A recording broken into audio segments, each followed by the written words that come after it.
မင်္ဂလာပါအခုလေးလာမှာကကျွန်တော်တို့ဂီတဆာဆိုမောင်ကျေးမုံရေးဆက်ပြီးတော့ဟင်္ဒရာထွန်းရင်တည်ဆိုထားတဲ့စက္ကန့်လေးတွေစိန်စီထားမယ်ဆိုတဲ့တခြင်းဖြစ်ပါတယ်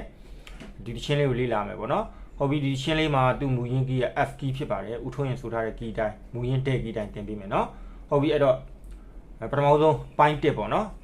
ပထမဆုံး intro လေးကိုလေးလာမှာဖြစ်ပါတယ်သူတခြင်းရဲ့ intro က၄ပါးရှိပါတယ်နော်ဒါလေးကိုလေးလာဖို့အတွက် note လေးကိုတစ်ချက်ကြည့်ပါမယ်ဟုတ်ပြီပထမဆုံးလေးပါးမှာပထမဆုံးပိုင်းရဲ့ပထမဆုံးရိတ်ချက်ကရင်နာတင်ကြတာဖြစ်တယ်ဒုတိယရိတ်ချက်ကနေပြီးတော့တန်းပြီးတော့တီးမယ်နော်1 ဒို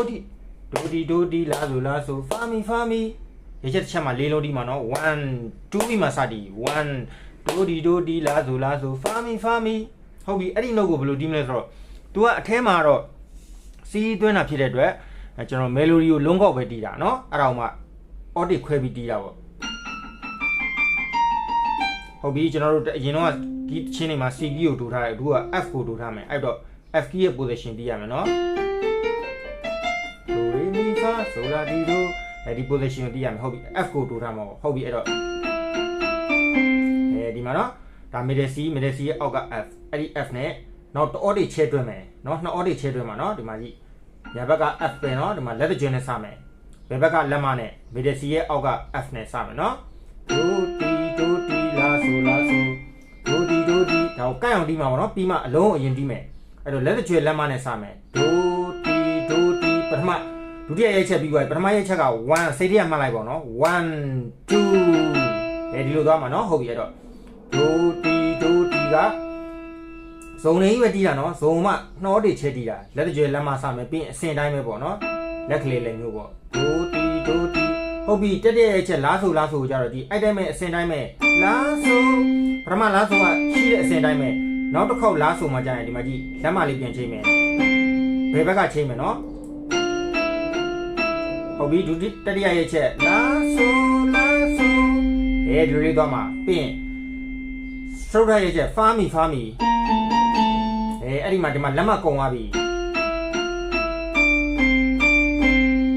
ဒီမှာလက်မကုံသွားပြီဖြစ်တဲ့အတွက်ဒီမှာဘယ်ဘက်ကလက်ကလေးလေးလိမ့်လိုက်ဖာမီအဲ့လိုသွားမှာနော်လက်ကလေးဆုံးလက်ညှိုးလက်ကြွယ်လက်ကလေးဆုံးလက်ညှိုးလက်ကြွယ်ဒါဆိုပထမတစ်ပါးရပြီ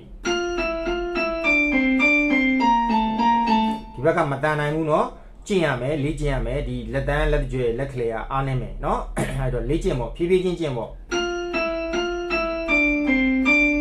လက်အစားတို့ခုရတယ်နော်ဒီမှာကုန်ဖြစ်တဲ့လက်ကလေးလေး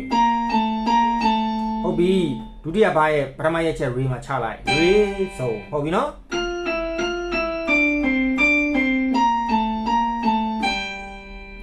ဟုတ်ပြီဒါဆိုကျွန်တော်တပါးလာရပြီနော်နောက်ဒုတိယတစ်ပေါက်ဆက်သွားမယ်နော်1 2 3 1 2 and မှာအကြောက်မှာနော် re လာဒုတိယ B ရဲ့အကြောက်မှာယူတာနော်ဟိုဒုတိယဘားရဲ့ဒုတိယရဲ့ချက်အကြရဲ့ချက်ကရင်သားတင်ကြတာအကြောက်မှာ re လာဟုတ်ပြီဒီလိုသွားတာနော် re လာဆိုဖာဒို re လာဆိုဖာဒိုဒီလိုသွားတာ re လာဆိုဖာဒိုအဲ့ဒါမှကျွန်တော်ဒီလိုတီးကျင်တယ် re လာကိုမတီးခင်မှာ re လေးထည့်မယ်လာကိုလည်းဇုံမတီးမှာနော် re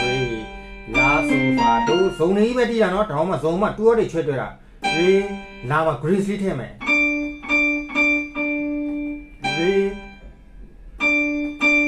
လာဦးဆုံးချဲတွဲတာနော်လာဆိုဖာဒိုဟုတ်ပြီဒီမှာဒီလိုတီးလိုက်တော့ဒီနာလေးမှာလက်မလေးဝင်လိုက်ဆိုဖာဒိုဒီလိုဆိုရင်တီးရတာအဆင်မပြေဘူးเนาะဒါကြောင့်ခိုးပြီးတီးရတယ်เนาะ F key ဖြစ်နေတဲ့အတွက်လာဒီမှာလက်မဝင်မယ်ဆိုဖာပြီးနောက်ဆုံးလက်တန်းလက်မပြည့်ဒါပဲလာဆိုဖာဒိုဟုတ်ပြီဒါဆိုကျွန်တော်နှစ်ပါးရပြီเนาะပြန်တီးကြည့်မယ်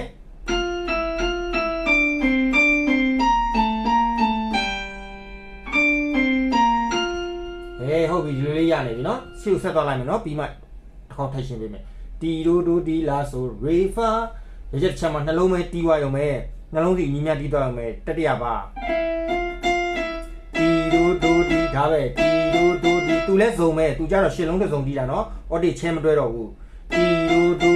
ဒါပဲအဲ့ဒါကိုဒီလိုလေးပထမဆုံးတီးမှာ grace လေးထည့်မယ် ဒ 3လုံးတီးတာနော်တီမတီးခင်မှာ3လုံးခတ်လိုက်တာ grace မတီးနိုင်ရင်လည်းဒီလိုဆုံးမဲ့ရိုးရိုးတီးပေါ့နော်တီးနိုင်တဲ့သူများတီးခြင်းကျင့်ပေါ့လေးကျင့်ပေါ့တီတို့တို့တီဟုတ်ပြီနော်ရပြီနော်တီတို့တို့တီဟုတ်ပြီဒီလိုဆုံးနေပြီလားဆိုရီဖာကျန်လက်ခုံမယ်နော်အဲ့ဒီလက်ပဲပြန်ကုန်မှာ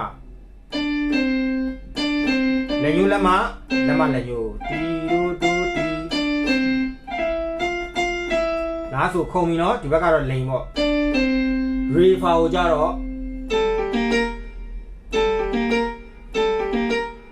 ရီဖာလုံးမယ်ရီဖာဆိုတဲ့နှုတ်နော်လုံးမှာတော့တွေးရတာကျွန်တော်တို့လက်ချက်ချက်မှာနှလုံးဒီမှာ၄လုံးဖြစ်သွားမှာတော့မီရီဖာဒီလိုဖြစ်သွားမယ်နော်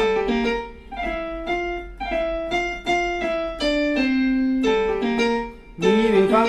မီရီကထန့်နေနော်ကိုလုံးတွဲတာမီရီဖာဆိုတဲ့နှုတ်ကမောင်းနေတီးတာရီဖာဆိုတဲ့နှုတ်ကိုနော်မီရီဖာဆိုပြီးအဲ့နှုတ်ကို16လို့လောက်တာနော်ဟုတ်ပြီဒါဆိုရမယ်လက်ပြန်ခုံနော်ဟုတ်ပြီဒီမှာဒီလိုလိန်ဝါးရနော်လက် position ကအဲ့ဒီမှာလည်း grease ထည့်ခြင်းထည့်လို့ရသေးတယ်ခတ်တာနော်ခန့်နေပြီဒါဟုတ်ပြီဒါဆိုချီကိုဆက်သွားမယ်မီရေဒိုတီလာဒီဒိုနောက်ဆုံးပါအလွယ်တီးမယ်ဆိုရင်တော့မောင်းနေလေးပဲတီးလိုက်အောင်မယ်မီဆိုတဲ့ရက်ချက်မှာတစ်လုံးပဲတီးရရင်တော့ကိုမောင်းနေတီးလိုက်မယ်အဲ့တော့မီရေတို့မဟုတ်ဒါလေးကပိုလာတယ်နော်ဒီလိုဆုံးနေတယ်လက်ချမ်းလုံးမယ်နော်လက်ကလေးဆုံးနေတာဒီမှာဒီလိုပြန်သွားမယ်မီရေမီဆွဲရက်ချက်တစ်လုံးနဲ့ကို3လုံးတီးမယ်ပထမအကြရက်ချက်မှာမောင်းနေတီးလိုက်တယ်အကြွရက်ချက်မှာစုံတီးလိုက်တယ်မီမောင်းနေစုံမီတစ်လုံးနဲ့ကိုနော်ဆုတ်တာပါပထမရက်ချက်အဲ့ဒါကို3လုံးတီးလိုက်မှာရေကြရင်တော့မောင်းနေမယ်ပညာဟုတ်ပြီနော်ဆက်သွားမယ်နော်ဒိုတီလာဒီဒိုဆက်ခုံမယ်ဒီလိုဆုံးနေတဲ့လက်တွေကခုံနေနော်တောက်လျှောက်ဒိုတီရစုံတီးမယ်ဒိုတီဟုတ်ပြီပြင်လာဒီဒိုလာဒီကအကြရဲ့ချက်မှာဒိုကအကြွမှာလာဒီဒိုဒိုဆိုပြီးလုပ်လိုက်မယ်နော်လာဒီဒိုသူ့ရဲ့နှုတ်ကတော့လာဒီဒိုမီဒီလိုသွားမှာအဲ့ဒါမှ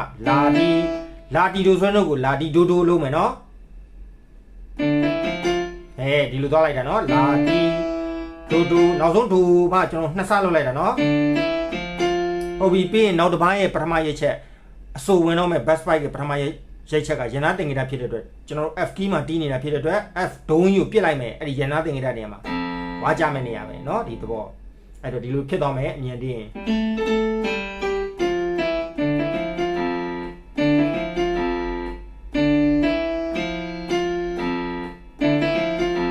သူ့ထဲရတိုင်းเนาะ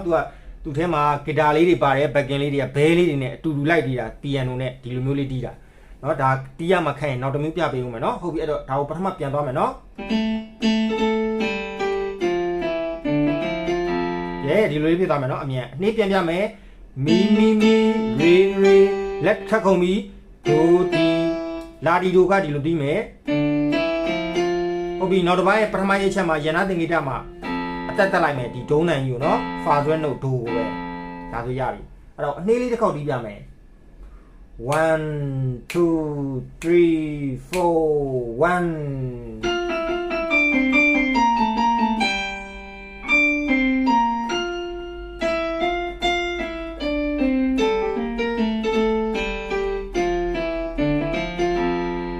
1ဒီလိုလေးဖြစ်သွားမှာဒါနှေးလေးတီးပြเนาะဟုတ်ပြီကျွန်တော်အသေးစိတ်ရှင်းလင်းချက်ကိုမရှင်းဘူးဆိုရင်ထက်ကပြန်ကြည့်ပါเนาะအများကြီးပြောရင်ရှင်းနေမှာဆိုပြီးနောက်တစ်မျိုးပြပေးဦးမှာမို့ဟုတ်ပြီအဲ့တော့သူပုံမှန်တန်ဖိုးလေးပေါ့သူအထဲမှာတီးတဲ့ပုံစံလေးတိုင်းတီးကြည့်မယ်1 2 3 4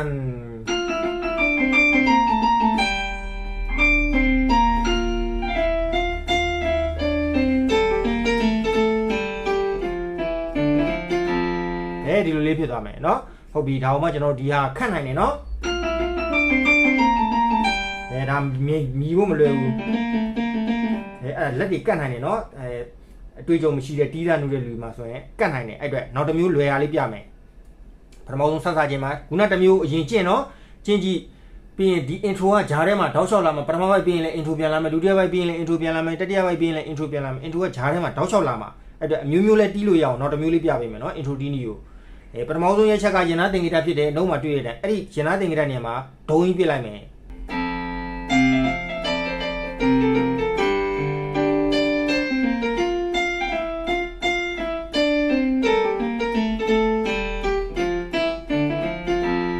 ဒီလိုတီးချင်တာဟုတ်ပြီအဲ့တော့ပထမဆုံးဘာမှကြည့်1 2 and 3 and 4 and ပထမရက်ချက်ဒီမှာတစ်လုံးမတီးတယ်ဒုတိယရက်ချက်ဒီမှာနှလုံးတီးတယ်2 and 3 4 and ဟုတ်ပြီနော်ပထမရက်ချက်မှာတစ်လုံးဒုတိယရက်ချက်မှာနှလုံး3မှာတစ်လုံးနဲ့4မှာနှလုံးဒီလိုတီးမှာဟုတ်ပြီအဲ့တော့ဒီဘက်က melody နဲ့လိုက်တီးမှာဒါ melody 1 2 and ဟုတ်ပြီအဲ့တော့1 daddy daddy daddy daddy daddy daddy ဒီလိုသွားမှာနော်ဟုတ်ပြီအဲ့တော့တွဲတီးမယ်ဆိုရင်ဒါပထမဆုံးရင်သားသင်္ကေတနေရာမှာတီးလိုက်တာနော်1ဒါဒုတိယရက်ချက်ပြီးရင်3တတိယရက်ချက်ဒီဘက်က၄လုံးတီးမယ်ဒီဘက်ကတစ်လုံးပဲတီးမှာတတိယရက်ချက်မှာဟုတ်ပြီစတုတ္ထရက်ချက်မှာကြာတော့ကြည့်ပထမဖာမီမှာဒီဘက်မှာတစ်လုံးဒုတိယဖာမီမှာဒီဘက်တစ်လုံးဟုတ်ပြီအဲ့တော့တွဲတင်ဒီလိုဖြစ်သွားမယ်1ဟုတ်ပြီပြီးရင်ဆက်သွားလိုက်မယ်နော်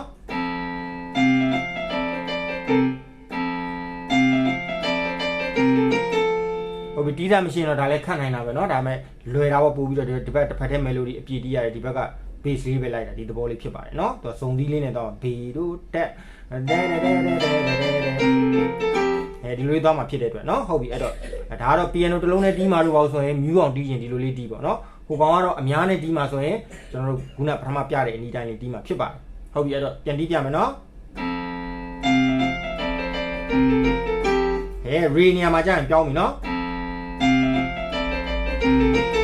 မရတာဟုတ်ပြီ re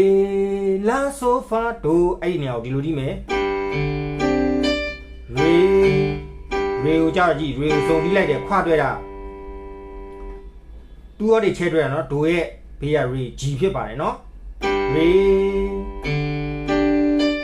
re la la la ဒီလိုဖြစ်သွားမယ်เนาะ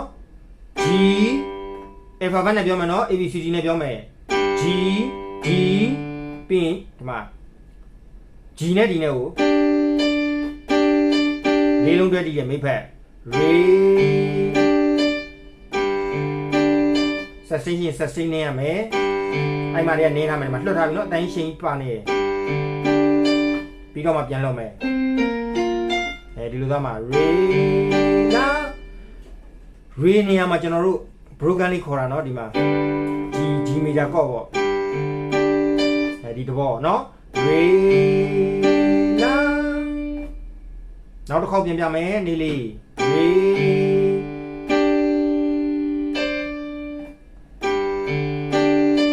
ဟုတ်ပြီပြီးရင် so fa do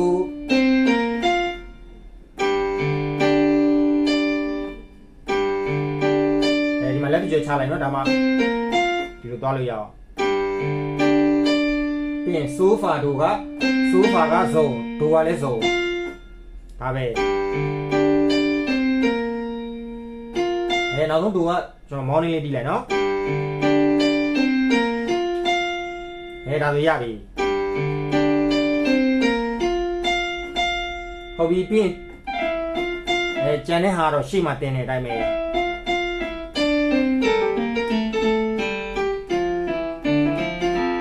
ဒါဆိုကျွန်တော်တို့ရပြီနှစ်မျိုးတစ်ခေါက်ပြန်တီးပြမယ်အနည်းလေး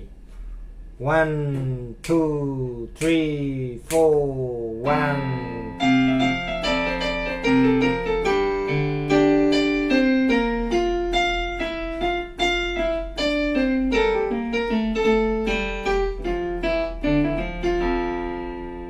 ဒီလိုလေးဖြစ်သွားမယ်ဒါဆိုကျွန်တော်တို့ပထမအပိုင်း1အနေနဲ့ intro လေး၄ပါးစာကို2မျိုးတီးနေရပြီเนาะဒီ2မျိုးလုံးတီးနိုင်ရင်တော့ပိုကောင်းတာပေါ့เนาะတစ်မျိုးရမှတစ်မျိုးကိုကျင့်ပါကြည်ညောင်း ဟုတ်ပြီကျွန်တော်အဲ့ဒါလေးကိုသူ့တီးရမယ်ဟန်လေးတိုင်းနှစ်မျိုးလုံးတစ်ခေါက်စီတီးပြမယ်နော်1 2 3 4 1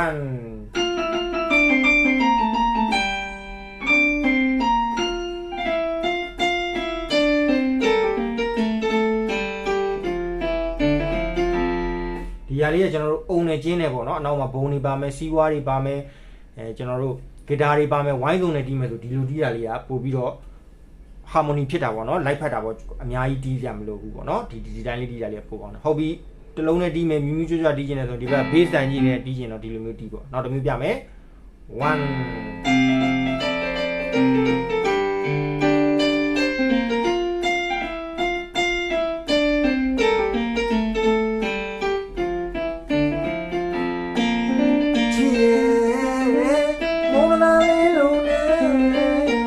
နောက်ပိုင်းမှာကျွန်တော်ဆက်မှာเนาะဟုတ်ပြီအဲ့တော့ဒါဆိုရင်ကျွန်တော် intro လေးပါကိုရရှိပြီဖြစ်ပါတယ်နောက်သင်ခန်းစာမှာနောက်တစ်ပိုင်းကိုဆက်ပါမယ်เนาะ